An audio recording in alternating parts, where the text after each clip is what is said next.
Hello दोस्तों, आपका स्वागत है pick the fight civil service academy में। जैसा कि आप लोग जानते हैं कि मध्यकालीन का गुलाम वंश हो चुका है, ठीक है। गुलाम वंश हो चुका है, खिलजी वंश हो चुका है।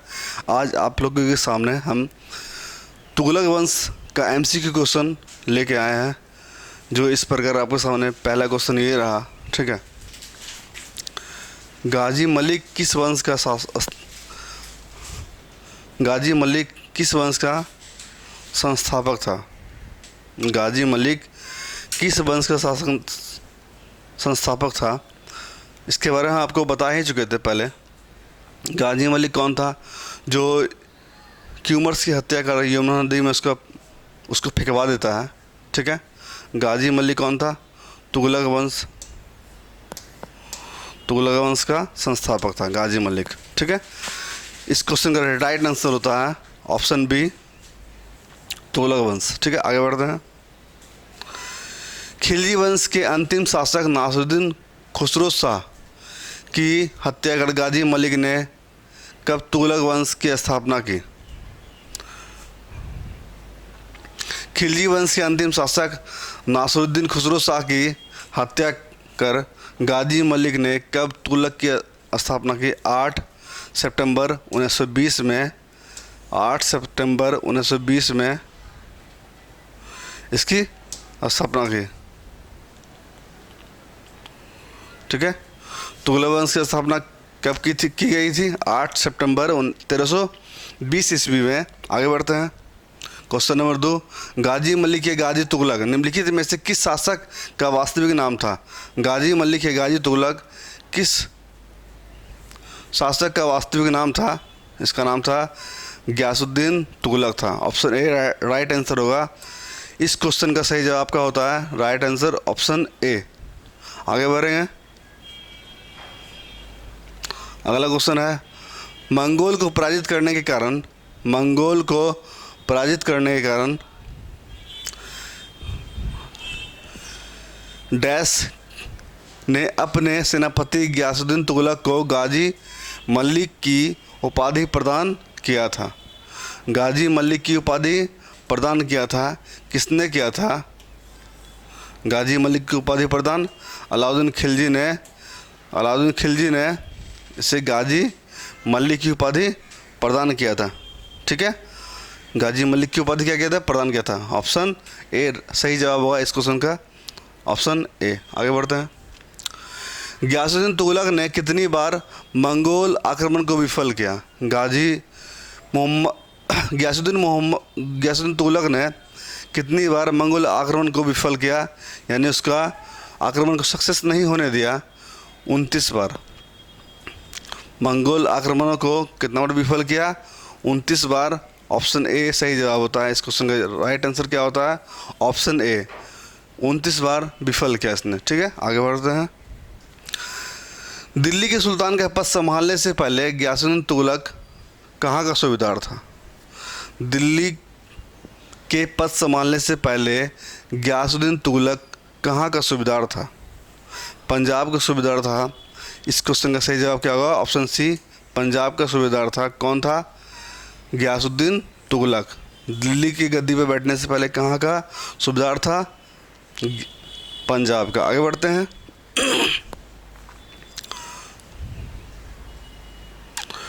दाग व हुलिया प्रथा के प्रेरणा डैश, लेकिन उसे प्रभावशाली ढंग से गियासुद्दीन तुगलक ने लागू किया था। किसने किया था? गियासुद्दीन तुगलक ने, ठीक है। किसने लागू किया? अलाउद्दीन खिलजी ने, ठीक है। इस क्वेश्चन का राइट आंसर होगा ऑप्शन ए, अलाउद्दीन खिलजी। दाग व हुलिया प्रथा के प्रणेता कौन थे, लेकिन उसे प्रभावशाली ढंग से गियासुद्दीन तुगलक ने लागू किया? अलाउद्दीन थे, ठीक है। अलाउद्दीन खिलजी थे। ऑप्शन ए सही जवाब होगा, ऑप्शन ए। आगे बढ़ते हैं क्वेश्चन नंबर 8 की ओर।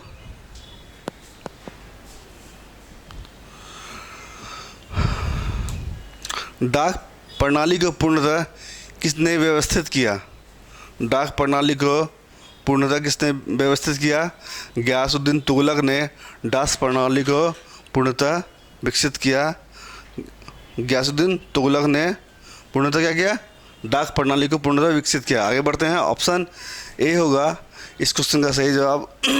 ऑप्शन ए, निम्नलिखित सुल्तानों में से किसने कृषि आपदा की स्थिति में राजस्व की छूट देने की नीति अपनाई? निम्नलिखित सुल्तानों में किसने कृषि आपदा की स्थिति में राजस्व की छूट देने की नीति अपनाई? गयासुद्दीन तुगलक ने अपनाई थी। इस क्वेश्चन का सही जवाब क्या होगा? गयासुद्दीन तुगलक। हम आपके लिए एमसी की फॉर्म में इसलिए लेके आए हैं, डिस्कशन नहीं करवा पा रहे हैं क्योंकि आप लोगों के पास समय बहुत कम है, इसलिए हम इसे जल्द से जल्द ज़्यादा से ज़्यादा क्वेश्चन करवाने की कोशिश हम कर रहे हैं क्योंकि आपका एग्ज़ाम बहुत नज़दीक होने वाला है। ठीक है, आगे बढ़ते हैं। और इसका क्या राइट आंसर होगा? Option A, Ghiyasuddin Tughlaq. ठीक है, आगे बढ़ते हैं। दिल्ली सल्तनत में पहली बार सिंचाई के लिए कुएं तथा नहरों का निर्माण किसने करवाया था? कुएं तथा नहरों का निर्माण किसने करवाया था? गयासुद्दीन तुगलक ने करवाया था। दिल्ली सल्तनत में पहली बार सिंचाई के लिए कुएं तथा नहरों का निर्माण किसने करवाया था? गयासुद्दीन तुगलक ने करवाया था। इस क्वेश्चन का सही जवाब क्या होगा? Option B, Ghiyasuddin Tughlaq. आप लोग नोट करते रहें, हर क्वेश्चन का नोट डाउन एक कॉपी बना ले शॉर्ट नोट्स के तौर पे, जो आप एग्ज़ाम के समय आप उसे दोबारा रिवीजन कर पाएँ। ठीक है, आगे बढ़ते हैं। किस सुल्तान द्वारा खालिसा क्षेत्रों में भूमि की नपाई के स्थान पर नक्श या गल्ला बटय प्रथा को जारी किया? भूमि नपाई के स्थान पर किसका यूज किया, किसका उपयोग किया? नक्श या गल्ला का बटाई प्रथा को जारी किया गया? गयासुद्दीन बलबन के द्वारा जारी किया गया। ऑप्शन सी होगा राइट आंसर। क्या होगा? Option C right answer, option C, Ghiyasuddin Tughlaq. आगे बढ़ते हैं। दिल्ली के किस सुल्तान ने यह नियम बनाया कि किसी एक वर्ष में भू राजस्व में 1/10, किसी एक वर्ष में भू राजस्व का 1/10 या 1/11 से अधिक की वृद्धि नहीं की जाएगी? किसने यह निश्चित किया कि एक वर्ष में भू राजस्व में 1/10 या 1/11 से अधिक वृद्धि नहीं की जाएगी? गयासुद्दीन तुगलक ने निश्चय किया, एक वर्ष में 1/10 या 1/11 से वृद्धि नहीं की जाएगी। इसका आंसर होगा option C, Ghiyasuddin Tughlaq. Right answer क्या होगा? Option C. आगे बढ़ते हैं। निम्नलिखित में से कौन सा सुल्तान राजस्व निर्धारण हेतु भूमि मापन से संबंध नहीं रखता है? राजस्व निर्धारण हेतु भूमि से संबंध नहीं रखता है। गयासुद्दीन तुगलक ने राजस्व निर्धारण हेतु भूमि मापन में से संबंध नहीं रखता है। गयासुद्दीन तुगलक। इस क्वेश्चन का भी राइट आंसर क्या होगा? Option A, Ghiyasuddin Tughlaq. आगे बढ़ते हैं। बंगाल अभियान विजय के बाद गयासुद्दीन तुगलक ने डैश किसको संदेश भेजा कि उनके दिल्ली पहुंचने से पूर्व वह दिल्ली छोड़ दे? गयासुद्दीन तुगलक ने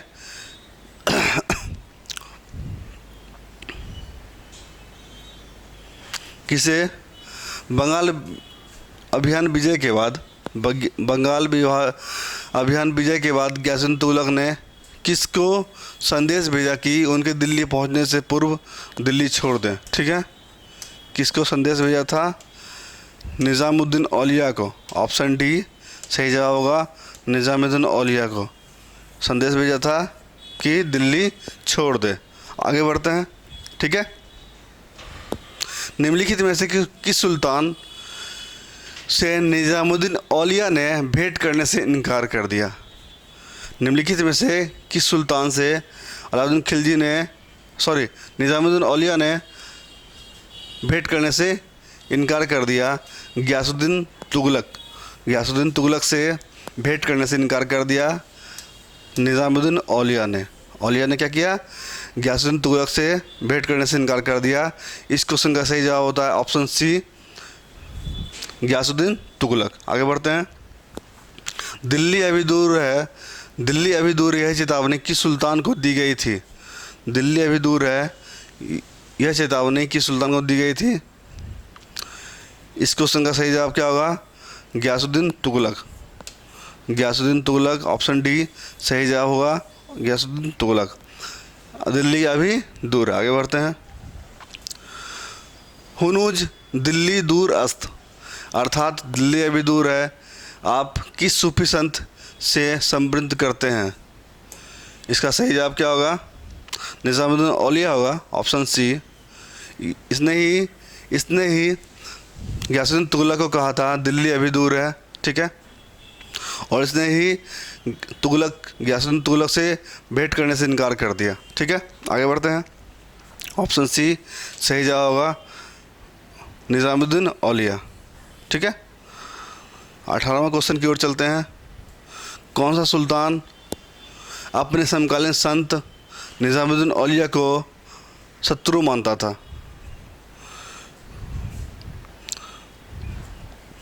कौन सा सुल्तान अपने समकालीन संत निज़ामुद्दीन औलिया को शत्रु मानता था? क्या मानता था? शत्रु मानता था। इस क्वेश्चन का सही जवाब होगा Ghiyasuddin Tughlaq. Ghiyasuddin Tughlaq, option C right answer होगा, गयासुद्दीन तुगलक, ठीक है। 19वीं क्वेश्चन की ओर आगे बढ़ते हैं।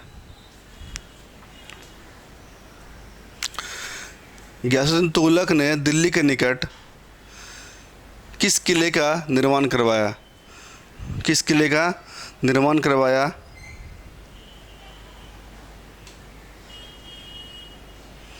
किस किले का निर्माण करवाया? गयासुद्दीन तुगलक ने दिल्ली के निकट किस किले का निर्माण करवाया? तुगलकाबाद का निर्माण करवाया।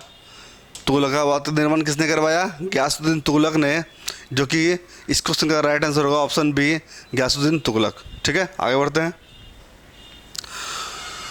गयासुद्दीन तुगलक की मृत्यु कैसे हुई?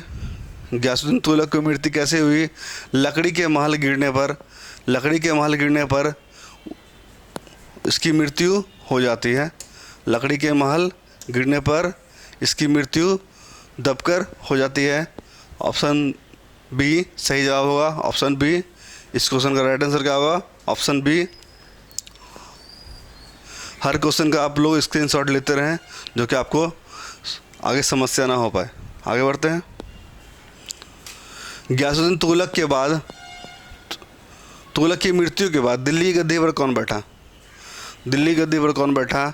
मोहम्मद बिन तुगलक दिल्ली की गद्दी पर बैठा। इसकी मृत्यु के पश्चात, गयासुद्दीन तुगलक की मृत्यु के पश्चात दिल्ली गद्दी पर कौन बैठा? मोहम्मद बिन तुगलक बैठा। इस क्वेश्चन का सही जवाब क्या होगा? Option C, Muhammad bin Tughlaq. Option सी क्या होगा? मोहम्मद बिन तुगलक। आगे बढ़ते हैं। सही जवाब क्या होगा? ऑप्शन सी, मोहम्मद बिन तुगलक, ठीक है। Next question. मोहम्मद बिन तुगलक दिल्ली की गद्दी पर कब बैठा? मोहम्मद बिन तुगलक दिल्ली की गद्दी पर कब बैठा? 1325 ईस्वी में मोहम्मद बिन तुगलक ने दिल्ली की गद्दी पर आसीन हो गया, यानी दिल्ली की गद्दी पर क्या हुआ? बैठ गया। ऑप्शन डी सही जवाब होगा, ऑप्शन डी। 1325 ईस्वी में गयासुद्दीन तुगलक ने दिल्ली की गद्दी पर बैठा। आगे बढ़ते हैं। मोहम्मद बिन तुगलक का वास्तविक नाम क्या था? मोहम्मद बिन तुगलक का वास्तविक नाम क्या था? जूना खां। मोहम्मद बिन तुगलक का क्या था? वास्तविक नाम था।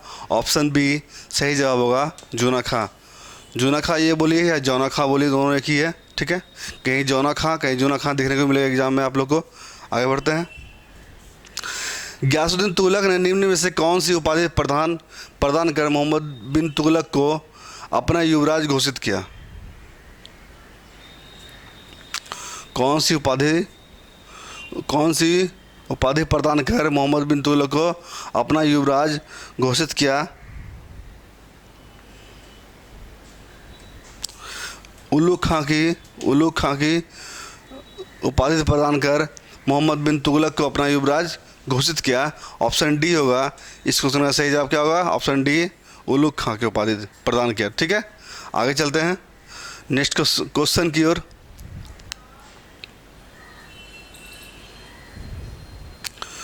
मोहम्मद बिन तुगलक निपुण था मोहम्मद बिन तुगलक निपुण था सुलेखन कला में। किसमें निपुण था? सुलेखन में निपुण था। सुलेखन यानी ऑप्शन सी होगा सही जवाब। सुलेखन कला में निपुण था मोहम्मद बिन तुगलक। आगे चलते हैं। दिल्ली सल्तनत का सर्वाधिक विद्वान शासक जो खगोल शास्त्र, गणित एवं आयुर्विज्ञान सहित अनेक विद्याओं में माहिर था। आयुर्विज्ञान, गणित एवं खगोल शास्त्र में माहिर था। कौन था माहिर था? मोहम्मद बिन तुगलक। इस क्वेश्चन का सही जवाब क्या होगा? Option C, Muhammad bin Tughlaq. ठीक है। अगर आपको याद नहीं है तो आपको बता देते हैं कि आप लोगों का बिहार पुलिस का एग्ज़ाम बहुत जल्द होने वाला है। ठीक है। आप लोग बेहतर से बेहतर रूप में तैयारी करते रहिए। ठीक है, जिससे आपका एक सीट निश्चित हो पाए। आगे बढ़ते हैं। मोहम्मद बिन तुगलक का शिक्षक कौन थे? मोहम्मद बिन तुगलक के शिक्षक कौन थे? मौलाना गियासुद्दीन थे। मौलाना गियासुद्दीन थे इनके शिक्षक। किनके शिक्षक? मोहम्मद बिन तुगलक के शिक्षक कौन थे? मौलाना गियासुद्दीन शिक्षक थे। ठीक है। ठीक है, आगे बढ़ते हैं अगले क्वेश्चन की ओर। मनियरो का राजकुमार किसे कहा जाता था? मनियरो का राजकुमार किसे कहा जाता था? मोहम्मद बिन तुगलक को। ऑप्शन बी, मनियरो का राजकुमार कहा जाता। आगे बढ़ते हैं। मनियरो को राजकुमार किसे कहते थे? मोहम्मद बिन तुगलक को। आगे बढ़ रहे हैं। मोहम्मद बिन तुगलक का साम्राज्य कितने प्रांतों में बांटा गया? मोहम्मद बिन तुगलक का प्रांत कितने प्रांतों में बांटा गया? मोहम्मद बिन तुगलक का साम्राज्य कितने प्रांतों में बांटा गया? 23 प्रांत में इसे विभाजित किया गया। मोहम्मद बिन तुगलक का प्रांत कितने में विभाजित किया गया था? साम्राज्य को 23 प्रांतों में विभाजित किया गया। आगे बढ़ते हैं। मोहम्मद बिन तुगलक ने अपनी राजधानी कहाँ से कहाँ बदली की थी? मोहम्मद बिन तुगलक ने अपनी राजधानी कहाँ से कहाँ तक बदली की थी? दिल्ली से देवगिरी। दिल्ली से देवगिरी। ऑप्शन बी सही जवाब होगा। दिल्ली से देवगिरी स्थानांतरित किया था अपनी राजधानी को। आगे बढ़ते हैं। मोहम्मद बिन तुगलक देवगिरी का नाम क्या बदल कर रख दिया? मोहम्मद बिन तुगलक ने देवगिरी का नाम बदल कर क्या रखा? दौलताबाद देवगिरी का नाम बदल कर रख दिया। ऑप्शन डी राइट आंसर होगा। दौलताबाद का नाम बदल कर क्या रखा था? देवगिरी का नाम बदलकर दौलताबाद रखा गया। आगे बढ़ते हैं। किस सम्राट ने अपनी राजधानी को दिल्ली से दौलताबाद के लिए स्थानांतरित की थी? किस सम्राट ने अपनी राजधानी दिल्ली से दौलताबाद के लिए स्थानांतरित की थी? मोहम्मद बिन तुगलक ने अपनी राजधानी को दिल्ली से दौलताबाद स्थानांतरित किया। ठीक है, ऑप्शन बी इस क्वेश्चन का सही जवाब होगा। Option B.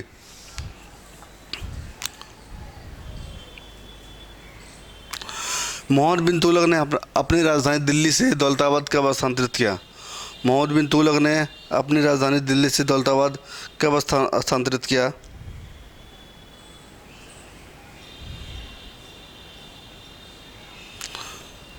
तेरह सौ सत्ताईस ईस्वी में 1327 ईस्वी में अपनी राजधानी दिल्ली से दौलताबाद को स्थानांतरित किया। 1327 ईस्वी में। इस क्वेश्चन का सही जवाब होता है ऑप्शन सी। 1327 में दिल्ली से दौलताबाद क्या किया? स्थानांतरित किया अपनी राजधानी को। आगे बढ़ते हैं।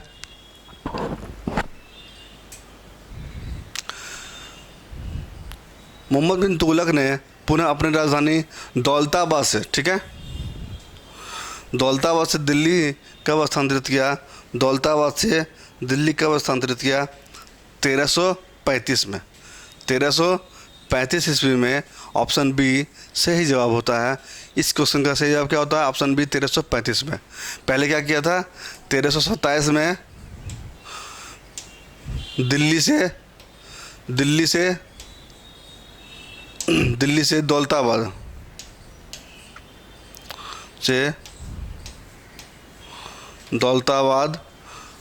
दिल्ली से दौलताबाद 1327 में, और 1335 में दौलताबाद से फिर दिल्ली लेके आया। ठीक है, इस क्वेश्चन में आप लोग कंफ्यूज मत कीजिएगा। पहले दिल्ली से दौलताबाद 1327 में, उसका 1335 ईस्वी में दौलताबाद से दिल्ली लाया गया राजधानी को स्थानांतरित कर। ठीक है, आगे बढ़ते हैं।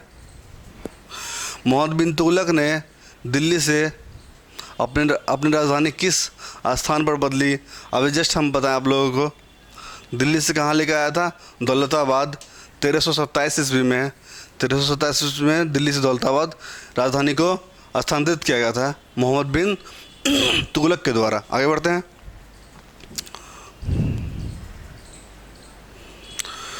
वर्तमान दौलताबाद, जहां मोहम्मद बिन तुगलक ने दिल्ली से राजधानी को स्थानांतरित किया था, किसके समीप स्थित है? किसके समीप स्थित है? दौलताबाद किसके समीप स्थित है? औरंगाबाद के समीप स्थित है। ये जो है ना, ये दौलताबाद किसके समीप स्थित है? औरंगाबाद, जो कि महाराष्ट्र में पड़ता है। औरंगाबाद जो कि वर्तमान समय में महाराष्ट्र राज्य में स्थित है। ठीक है, औरंगाबाद में पड़ता है। कौन क्या पड़ता है? दौलताबाद। ठीक है, आगे बढ़ते हैं।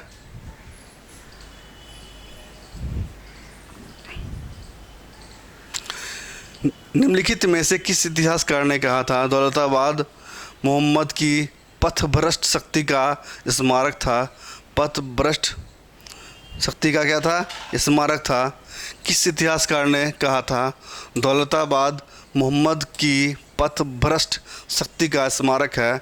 लेनपुल भारतीय इतिहासकार थे जिसने कहा था मोहम्मद की यह दौलताबाद मोहम्मद की पथभ्रष्ट शक्ति का स्मारक है। इस क्वेश्चन का सही जवाब क्या होगा? लेनपुल, ऑप्शन सी सही जवाब होगा। आगे बढ़ते हैं।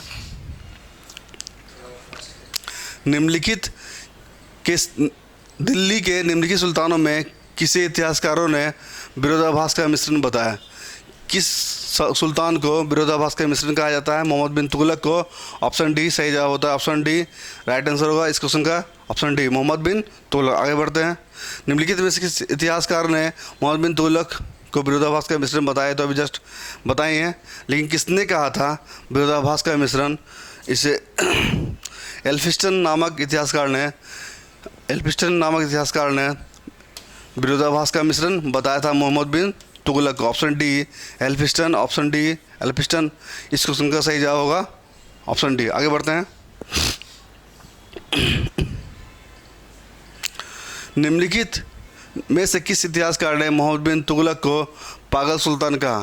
किसने इसे पागल सुल्तान कहा? जियाउद्दीन बर्नी ने इसे पागल सुल्तान कहा। ऑप्शन ए सही जवाब होगा, जियाउद्दीन बर्नी, ऑप्शन ए, इसे पागल घोषित किया सुल्तान कहा। आगे बढ़ते हैं। निम्नलिखित में से किस इतिहासकार ने मोहम्मद बिन तुगलक को दिल्ली सल्तनत का सबसे विद्वान सुल्तान कहा? दिल्ली सल्तनत का सबसे विद्वान किसने कहा? दिल्ली सल्तनत का सबसे विद्वान सुल्तान किसने कहा था? डॉक्टर ईश्वरी प्रसाद ने दिल्ली सल्तनत का सबसे विद्वान सुल्तान कहा। ऑप्शन बी सही जवाब इस क्वेश्चन का, ऑप्शन बी ईश्वरी प्रसाद। आगे बढ़ते हैं। निम्नलिखित तुगलकी राजवंश के किस सुल्तान ने चांदी के स्थानों पर तांबे के सिक्के चलाए थे? चांदी के स्थान पर तांबे के सिक्के किसने चलाए थे? मोहम्मद बिन तुगलक ने चलाया था। ऑप्शन बी होगा राइट आंसर, ऑप्शन बी इस क्वेश्चन का सही जवाब क्या होगा? Option B Muhammad bin Tughlaq. आगे बढ़ते हैं। मोहम्मद बिन तुगलक ने किस देश का उदाहरण लेकर तांबे और पीतल के सिक्कों का प्रयोग टोकन मुद्रा बनाई? चीन का प्रयोग कर टोकन मुद्रा बनाई। ठीक है, चीन का, ऑप्शन सी होगा राइट आंसर, ऑप्शन सी चीन। आगे बढ़ते हैं। भारत में सर्वप्रथम सांकेतिक मुद्रा का प्रचलन किसने किया था? किसके द्वारा किया गया था या किसने किया था? मोहम्मद बिन तुगलक के द्वारा सांकेतिक मुद्रा का प्रचलन किया गया था। मोहम्मद बिन तुगलक के द्वारा सांकेतिक मुद्रा का प्रचलन, मोहम्मद बिन तुगलक सही जवाब होगा। मोहम्मद बिन तुगलक ऑप्शन सी सही जवाब होने वाला है।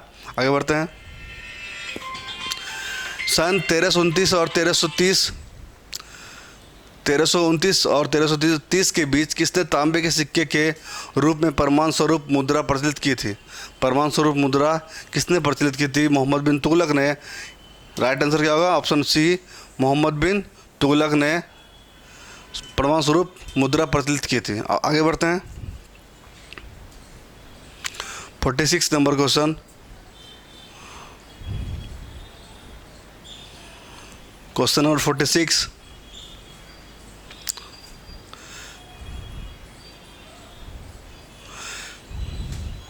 मोहम्मद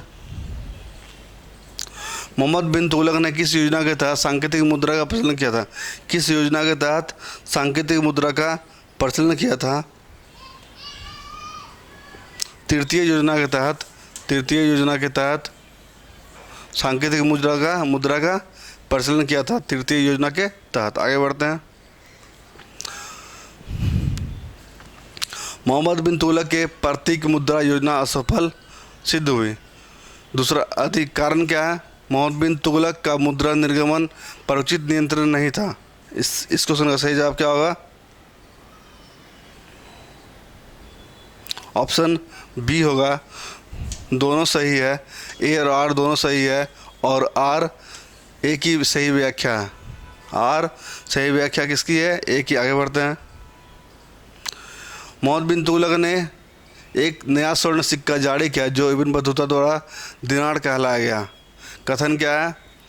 मोहम्मद बिन तुगलक पश्चिम एशियाई तथा उत्तरी अफ्रीकी देशों के साथ व्यापार में अभिवृद्धि के लिए स्वर्ण सिक्का को टोकन मुद्रा जारी करना चाहता था। इस क्वेश्चन का सही जवाब क्या होगा? ऑप्शन सी होगा। यानी ये आपका कथन सही है लेकिन कारण गलत है, यानी ऑप्शन सी सही जवाब होगा। ऑप्शन सी।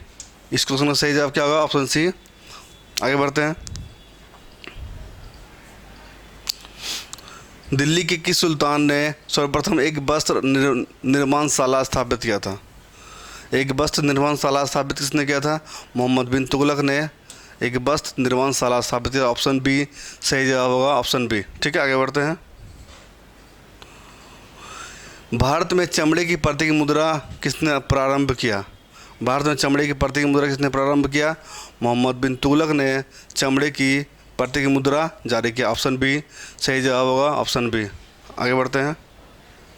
निम्नलिखित में से किस सुल्तान ने सती प्रथा को रोकने के लिए प्रयास किया था? किस सुल्तान ने सती प्रथा रोकने का प्रयास किया था? मोहम्मद बिन तुगलक ने सती प्रथा को रोकने का प्रयत्न किया था, प्रयास किया था। मोहम्मद बिन तुगलक। ऑप्शन बी सही जवाब होता है। Option B. ठीक है, मोहम्मद बिन तुगलक ने। आगे बढ़ते हैं। मोहम्मद बिन तुगलक ने कृषि के विकास के लिए किस एक नए विभाग की स्थापना की थी? कृषि के विकास के लिए किस एक नए विभाग की स्थापना की थी? अमीर कोही एक क्या था? कृषि विभाग, जिसकी स्थापना मोहम्मद बिन तुगलक ने किया था। ऑप्शन सी राइट आंसर हो जाएगा। इस क्वेश्चन का सही जवाब क्या होगा? ऑप्शन सी, दीवान ए अमीर कोही। कहीं कहीं आपको देखने के लिए मिलेगा दीवाने कोही। ठीक है, दीवाने कोही ये नहीं रहेगा, दीवाने कोही डायरेक्ट लिखा रहेगा एग्जाम हॉल में। ठीक है, आगे बढ़ते हैं।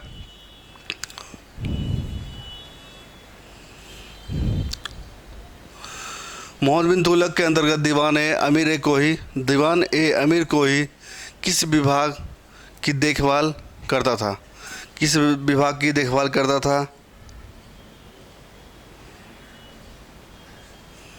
कृषि की उन्नति की देखभाल करता था, क्योंकि अमीर कोई क्या था? एक कृषि विभाग था, इसलिए कृषि की उन्नति की देखभाल करता था। ऑप्शन डी हो जाएगा सही जवाब। ऑप्शन डी कृषि की उन्नति। ऑप्शन डी सही जवाब होगा इस क्वेश्चन का। आगे बढ़ते हैं।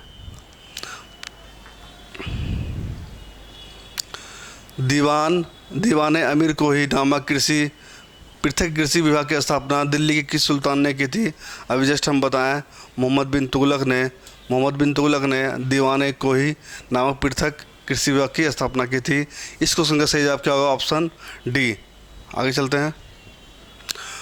मोहम्मद बिन तुगलक ने दीवाने कोही नामक एक नए विभाग का सृजन सृजन सृजन किया था। इसका मुख्य कार्य क्या है? इसका स्थापना करने का मुख्य कार्य यह था कि प्रतिभूमि को कृषि योग्य बनाना। प्रतिभूमि को कृषि योग्य बनाना इसका मुख्य कार्य था। ऑप्शन बी सही जवाब होगा इस क्वेश्चन का। सही जवाब क्या होगा? ऑप्शन बी, प्रतिभूमि को कृषि योग्य बनाना। आगे चलते हैं। दिल्ली के किस सुल्तान ने एक पृथक कृषि विभाग की स्थापना की एवं फसल चक्र की योजना बनाई? किसने फसल चक्र की योजना बनाई? मोहम्मद बिन तुगलक ने बनाई थी। ऑप्शन डी होगा इस क्वेश्चन का। सही जवाब क्या होगा? ऑप्शन डी, फसल चक्र की योजना किसने बनाई थी? मोहम्मद बिन तुगलक ने बनाई थी फसल चक्र की योजना। ठीक है, ऑप्शन डी होगा। सही जवाब क्या होगा? Option D, Mohammad bin Tughlaq. आगे चलते हैं। इस क्वेश्चन का सही जवाब क्या होगा? Option D. निम्नलिखित सुल्तानों में किसने कृषि के विकास के लिए निर्धन किसानों को तकाबी बांटी, जिसे सौंध कहते थे? तबाकी बांटी, जिसे क्या कहते थे? सौंध कहते थे। किसने किया था? मोहम्मद बिन तुगलक ने किया था। ऑप्शन सी होगा सही जवाब, मोहम्मद बिन तुगलक। आगे बढ़ते हैं। अमीर साधो की नियुक्ति करने वाला पहला सुल्तान यानी प्रथम सुल्तान कौन था? अमीर साधो की नियुक्ति किसने किया था? मोहम्मद बिन तुगलक ने किया था। ऑप्शन सी होगा राइट आंसर। क्या होगा? मोहम्मद बिन तुगलक, ऑप्शन सी। वीडियो को अधिक से अधिक शेयर करें, लाइक करें, कमेंट करें, सब्सक्राइब करें, जिससे हमें मोटिवेशन मिल पाए और आपके लिए अच्छे से अच्छे कंटेंट लेके आऊँ और जो कि आपके लिए फ़ायदेमंद साबित होगा। ठीक है, आगे बढ़ते हैं।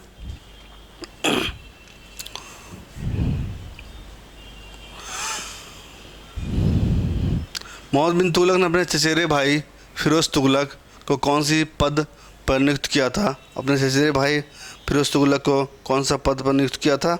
नायब बारबक के पद पर नियुक्त किया था। अपने चचेरे भाई फिरोज़ तुगलक को नायब बारबक पद पर नियुक्त किया था। ठीक है, आगे बढ़ते हैं। इस क्वेश्चन का सही जवाब क्या होगा? ऑप्शन सी, नायब बारबक।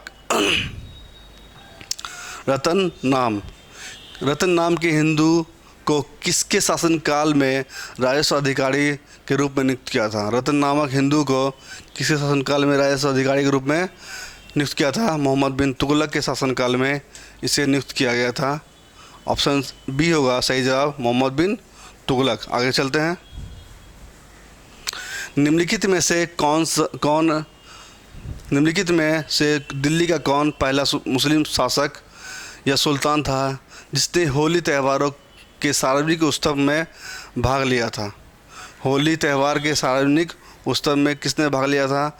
मोहम्मद बिन तुगलक ने होली के मौके पर भाग लिया था। ऑप्शन सी राइट आंसर होगा। आगे बढ़ते हैं। निम्नलिखित सुल्तानों में से किसने बहराइच में सैयद सलार मसूद गाजी की दरगाह की यात्रा की थी? सैयद सलार मसूद गाजी की दरगाह की यात्रा किसने की थी? मोहम्मद बिन तुगलक ने। ऑप्शन ए होगा राइट आंसर। क्या होगा? ऑप्शन ए। आगे बढ़ते हैं। वह दिल्ली सुल्तान जिसके यहाँ चीन के मंगोल सम्राट का एक शिष्टमंडल कुछ बौद्ध मंदिरों को देखने की अनुमति के लिए आया था, कौन था?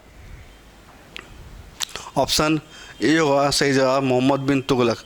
मोहम्मद बिन तुगलक मंगोल सम्राट का एक शिष्टमंडल कुछ बौद्ध मंदिरों को देखने की अनुमति के लिए यहाँ आया था। ऑप्शन ए राइट आंसर होगा, सही जवाब ऑप्शन ए। ठीक है, आगे चलते हैं। इब्न बतूता जो कि प्रसिद्ध अरब विद्वान एवं यात्री थे, किस शासनकाल में भारत आए थे? मोहम्मद बिन तुगलक के शासनकाल में भारत आए थे। ऑप्शन सी राइट आंसर होगा, ऑप्शन सी। आगे बढ़ते हैं। 14वीं शताब्दी का प्रसिद्ध यात्री इब्न बतूता कहाँ का निवासी था? उत्तरी अफ्रीका का निवासी था। इब्न बतूता कहाँ का निवासी था? उत्तरी अफ्रीका का। ऑप्शन डी होगा, ऑप्शन डी उत्तरी अफ्रीका। आगे बढ़ते हैं। Question number 66। मूर देश के यात्री इब्न बतूता किसके शासनकाल में भारत आया था? अभी जस्ट हम बताएं आप लोग को, मोहम्मद बिन तुगलक के शासनकाल में इब्न बतूता मूर देश के यात्री थे जो कि इसके शासनकाल में भारत आया था।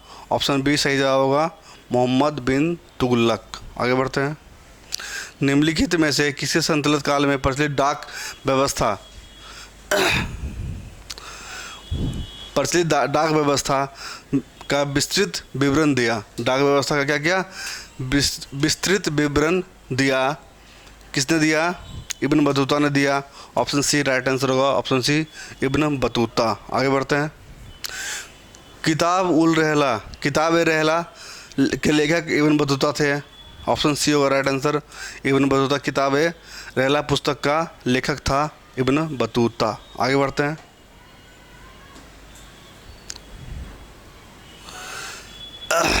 मोहम्मद बिन तुगलक ने इब्न बतूता को दिल्ली के किस पद पर नियुक्त किया था? प्रमुख काजी यानी दिल्ली का काजी नियुक्त किया था। इब्न बतूता का प्रमुख काजी नियुक्त किया था। मोहम्मद बिन तुगलक ने इब्न बतूता को कौन सा पद दिया था? दिल्ली का काजी नियुक्त किया था। आगे बढ़ते हैं।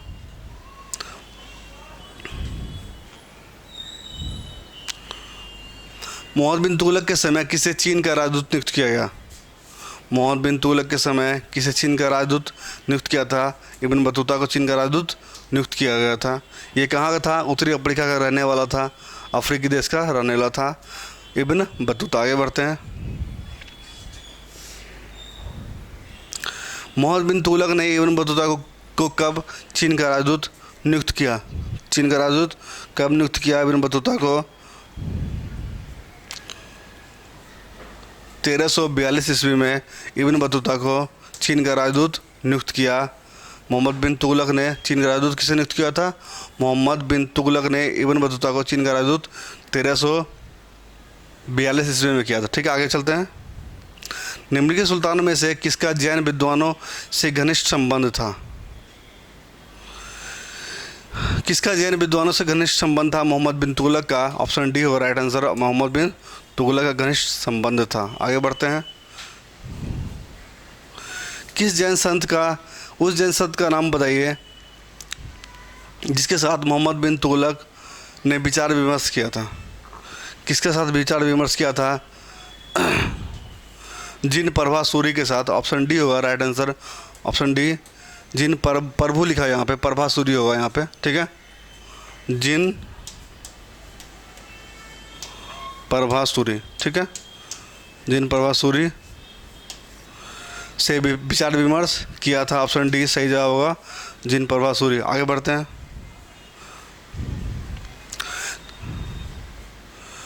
निम्नलिखित सुल्तानों में से किसने जिन प्रभा सूरी से आधी रात तक बातचीत की थी? किससे बातचीत की थी? मोहम्मद बिन तुगलक के साथ। ऑप्शन ए राइट आंसर होगा। सही जवाब क्या होगा? ऑप्शन ए, मोहम्मद बिन तुगलक के साथ आधी रात तक बातचीत किया था। आगे बढ़ते हैं। निम्नलिखित सुल्तानों में से किस एक ने सबसे दीर्घ अवधि तक शासन किया? किसने शासन किया था? मोहम्मद बिन तुगलक ने दीर्घ अवधि तक क्या किया? शासन किया। आगे चलते हैं नेक्स्ट क्वेश्चन की ओर।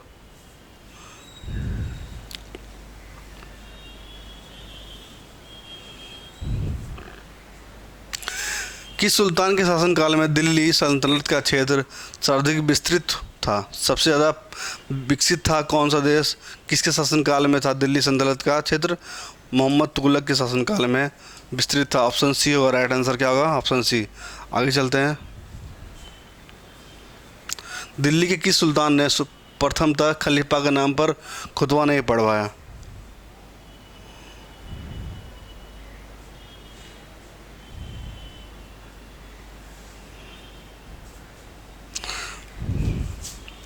मोहम्मद बिन तुगलक दिल्ली के किस सुल्तान ने प्रथमतः खलीफा के नाम पर खुतबा नहीं पढ़ा?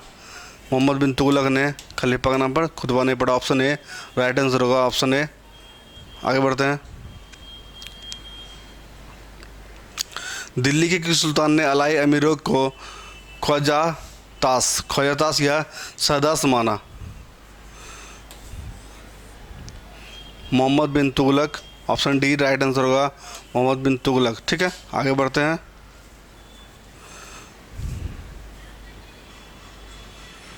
किसने कहा था मेरा साम्राज्य रुग्ण हो गया है और यह किसी उपचार से ठीक नहीं होता, वैद्य सर दर्द ठीक करता है और तदुपरांत बुखार हो जाता है और बुखार ठीक करने की कोशिश करता है तो कुछ और हो जाता है।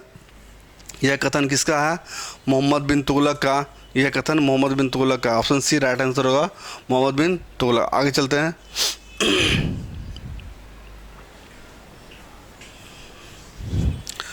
किस कारण से मोहम्मद बिन तुगलक असफल व्यक्ति था? किस कारण से मोहम्मद बिन तुगलक क्या था? असफल व्यक्ति था। वह व्यवहारिक राजनेता नहीं था। क्या था? वह व्यवहारिक राजनेता नहीं था। ऑप्शन बी सही जवाब होगा। ऑप्शन बी, वह व्यवहारिक राजनेता नहीं था। आगे चलते हैं।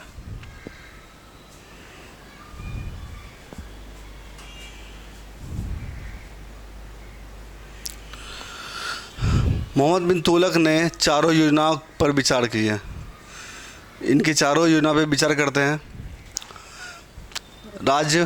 राजधानी परिवर्तन पहला है, दूसरा दोआब में राजस्व वृद्धि, तीसरा खुरासान अभियान, चौथा सांकेतिक मुद्रा। ठीक है,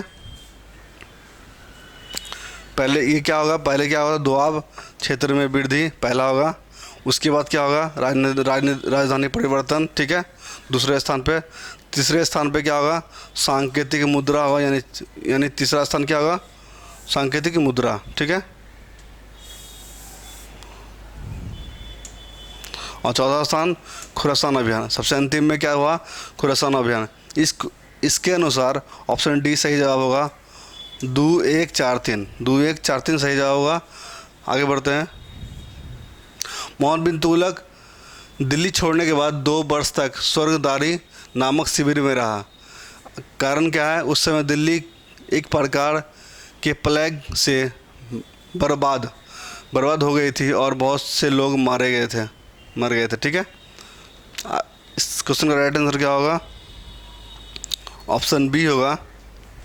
ऑप्शन बी, यानी ए और आर दोनों सही है और आर एक ही सही स्पष्टीकरण है। ठीक है, सही जवाब क्या होगा? Option B. ठीक है, आगे बढ़ते हैं।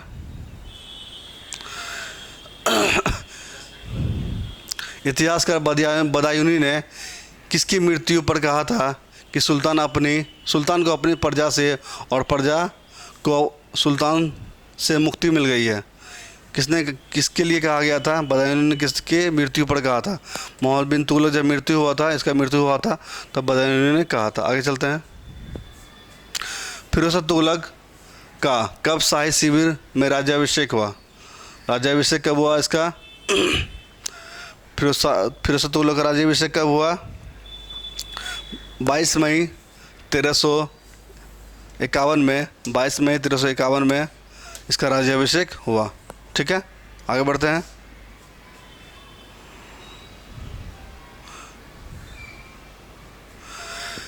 नए विभाग की सूची दी गई है। नीचे विभाग की सूची दी गई है। इनमें से किनकी स्थापना फिरोज तुगलक ने की थी? दीवाने खैरात, दीवाने बंदगान, दारुल सफ़ा, रोजगार कार्यालय। इस चारों की स्थापना फिरोज तुगलक के द्वारा किया गया। इसी क्वेश्चन के साथ हम अपने इस सेशन को समाप्त करते हैं। अगले सेशन में आपके लिए लेकर आएंगे फिरोज तुगलक के बारे में। आज क्या हुआ? गियासुद्दीन तुगलक और मोहम्मद बिन तुगलक के बारे में सारा क्वेश्चन हो चुका है। ठीक है, तब तक के लिए धन्यवाद।